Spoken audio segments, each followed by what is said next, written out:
Israel Iran ನಡುವೆ ಮುಂದುವರೆದ ಸಂಘರ್ಷ. ಇರಾನ್ ಟಿವಿ ಚಾನೆಲ್ ಕಟ್ಟಡಕ್ಕೆ ಇಸ್ರೇಲ್ ಕ್ಷಿಪಣಿ. ನೇರ ಪ್ರಸಾರದ ವೇಳೆ ಕಾಲ್ಕಿತ್ತ ನ್ಯೂಸ್ ಚಾನೆಲ್ ಆಂಕರ್.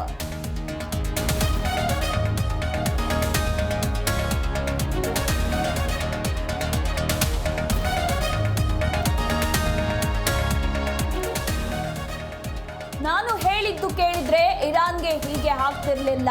ಇರಾನ್ ಪರಮಾಣು ಶಸ್ತ್ರಾಸ್ತ್ರ ಹೊಂದಲು ಸಾಧ್ಯವಿಲ್ಲ.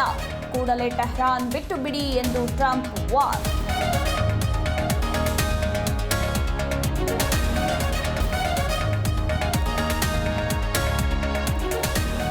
ಕಾಲ್ತುಳಿತದಲ್ಲಿ 11 ಜನ ಸಾವು ಪ್ರಕರಣ.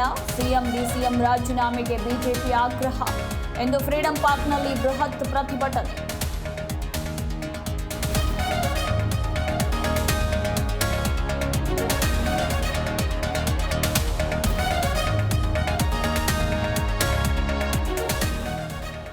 ಬೆಂಗಳೂರಲ್ಲಿ ರ್ಯಾಪಿಡೋ ಬೈಕ್ ಟ್ಯಾಕ್ಸಿ ಬಂದ್. ನಿನ್ನೆ ಒಂದೇ ದಿನದಲ್ಲಿ 103 ಬೈಕ್ಗಳು ಸೀಸ್.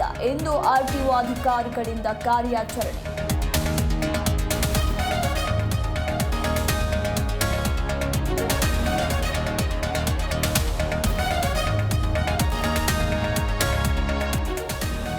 ಅಹಮದಾಬಾದ್ ವಿಮಾನ ದುರಂತ. ಡಿಎನ್ಎ ಹೊಂದಾಣಿಕೆ ಮೂಲಕ 119 ಜನರ ಗುರುತು ಪತ್ತೆ. ಬುಧವಾರದೊಳಗೆ ಪರೀಕ್ಷೆ ಅಂತ್ಯ ಸಾಧ್ಯತೆ.